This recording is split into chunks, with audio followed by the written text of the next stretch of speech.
అత్త తీసుకెళ్ళాడా? పెద్ద నాన్నగా తీసుకెళ్ళింది.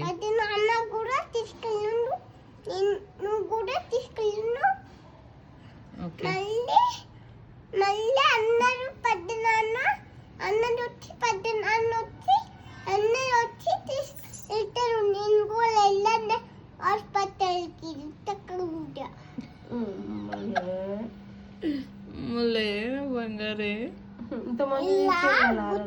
దెబ్బ తగ్గుతుంది కదా, అందుకే నువ్వు గుచ్చుకోవద్దు. నేను గుచ్చుకోలేదు, అదే తగిలింది. నేను చూసుకోలేదు.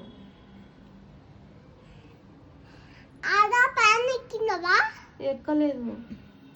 ఇలా ఇలా ఎక్కుతే పైన నుంచి మళ్ళీ జంప్ చేసావా? చేయలేదు. జంప్ ఎక్కడ చేశా నేను? ఇలా